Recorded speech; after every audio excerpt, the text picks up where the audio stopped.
are ceiling and threshold, moving target, and path of least resistance. But that's all we can cover right now. Don't forget, work on your essays. Those are due tomorrow, and hope they come out okay. Oh, shoot. Is the lecture over already? Okay, alright, what did I miss? I should probably call a friend to find out.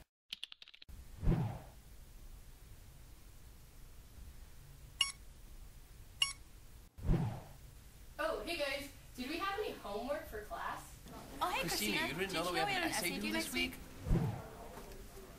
What up? Shoot, I should get started on that. Hey, Siri. Alright, I need some help on a paper. Yes. Is it on HCI? Yeah. I'll use a normalized voice so you can understand me. Thresholds relate to the initial difficulty of use of an information system, and the ceiling refers to its full capabilities. The main goal is to have a system with low thresholds and high ceilings. This would mean the system is easy to learn and has a very high potential. The path of least resistance is the easiest way of doing a task, which also means it has a low threshold. But it isn't easy to obtain a system with a low threshold that has full capabilities because it's like a moving target, where we are trying to build tools that keep up with the rapidly moving interface technology. Usability testing is a way to evaluate products by testing them with real users and recording their responses. There are many ways to accomplish this. Hallway testing involves taking a few small groups of random people and testing the product with each group in stages. Remote usability testing is a method where the evaluators and users are working in a different place or time, and responses are recorded digitally. Expert review is pretty much what it sounds like. Testing is provided by subject or product experts, oftentimes from a company that specializes in usability testing. Here's a little bit from a professional in the field explaining how these things are practically tested. Hi, Gaina.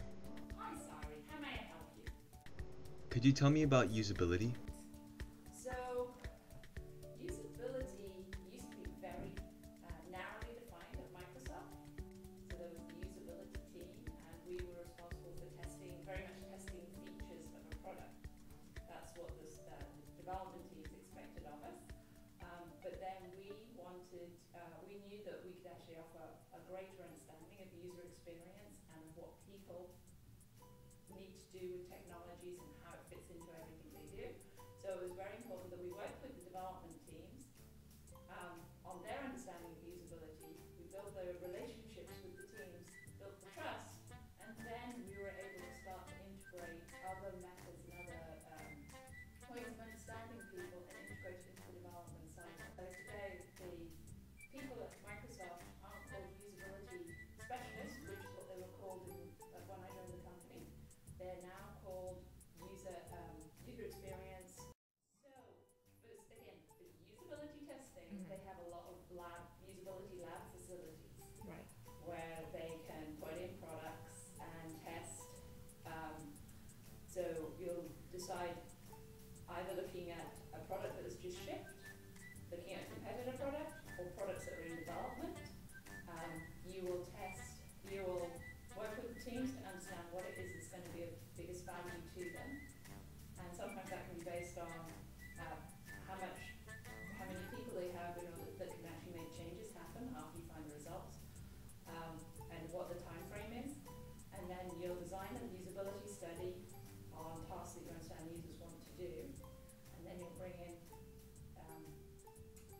potential users that meet a certain profile and run a study. Usability testing has been crucial to testing out interactions between humans and technology. In the past 50 years, these interactions have changed dramatically. Before the 60s, the focus of computer development was on computations, not the presentation of the result. Directly interacting with an on-screen object through a pointer object was first attempted in 1963 by a PhD student at MIT. 2 years later, the first mouse was developed at the Stanford Research Laboratory in 1965. Two modes for users to interact with a computer are through graphical user interface and command line interface. The truth behind which is better lies somewhere in the middle. Command line interface and graphical user interface are essentially complementary modes of interacting with the computer. Command line interface is generally easier if you can remember the command lines and options, which is the case when you use them a lot. If you aren't as tech savvy, graphical user interface can help you. But when you have to repeat a command many times, you should automate the process by writing a script, but you could link that script to an icon in a graphical user interface. it doesn't always have to stay in the command line. So in the user-friendly versus control and options debate, both sides have positive points, but there is a third point, which is that graphical user interface and command line interface can be used together to achieve things one alone can't. Will the elimination of the mouse lead to the elimination of an external device completely?